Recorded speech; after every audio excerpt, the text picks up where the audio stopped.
ढेर की शेर जे मसरूफ़ तरीन बाज़ारनि में हिक ई रात में चोर दुकाननि जा ताला तोड़े 6 खां मथे दुकाननि मां लख रुपया कैश ऐं सामान चोरी करे आसानी सां फरार थी विया। हिक ई रात में चोरनि पेस्टिसाइड किरियाना स्टोर सजाद कम्युनिकेशन ऐं ॿियनि दुकाननि जा दुकानदारनि रवि कुमार पुरुषोत्तम सुरेश सजाद ऐं ॿियनि दुकाननि जा ताला तोड़े लखनि रुपयनि जी चोरी करण बाद ढेर की शेर जे दुकानदारनि ऐं शेरियुनि में ताव पकड़ियल आहे। मुतासिर दुकानदारनि ऐं शेरियुनि ढेर की थाणे ते पहुची रिपोर्ट पिणु दर्ज कराई आहे, जॾहिं त मुतासिरीन एहतिजाजी मुज़ाहिरो पिणु कयो ऐं दुकानूं बंदि करे छॾिया। इन मौक़े ते मुतासिरीन चयो आहे त हिक ई रात में शहर जे मसरूफ़ तरीन बाज़ारनि मां 6 खां मथे दुकाननि मां चोरी थियण बावजूद हिन वक़्त ताईं ढेर की पुलिस का बि कार्रवाई नाहे कई। इन्हनि मुतालबो कयो आहे त चोरी में मुलविस ॾुआरियुनि खे फौरी तौर ते गिरफ़्तार करे असांजी दुकाननि मां थियल लखनि रुपयनि जी चोरी वापसि कराई वञे। ॿी सूरत में असीं एहतिजाज कंदासीं।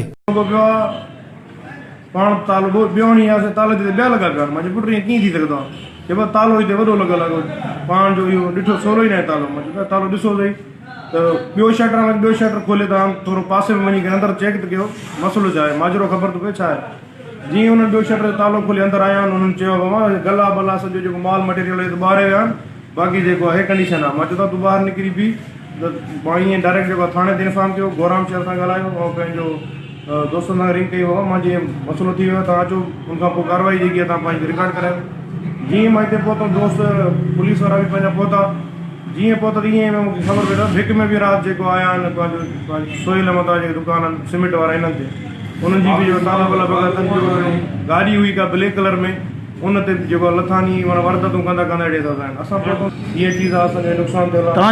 असां कूड़ न कंदासीं, पोणा 2 लख रुपया कैश जेकी असां रखी वियासीं उहा असांजी कढी विया आहिनि। बाक़ी मोबाइल वग़ैरह ॿियो सामान कीमती पियल उहो कुझु बि न खयो आहे, कैश असांजी उहा खणी विया आहिनि। हा बिल्कुलु पुलिस आई, मां कॉल बि कई हुननि खे, उहो बर वक़्तु आया, सॼो माहौल ॾिठो हुननि रिकॉर्ड कयो, पाण वटि बि रिकॉर्ड कयो।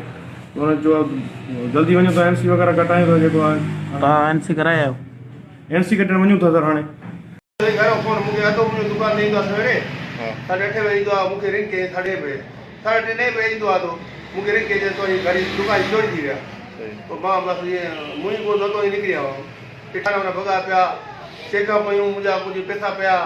अच्छा, घणो नुक़सानु थियो? 1,60,000 ईअं थींदो मुंहिंजो। अच्छा हा अच्छा। मज़ीद खबरों और तफसीलात के लिए विजिट करें हमारी वेबसाइट www.awamiNewsHD.com।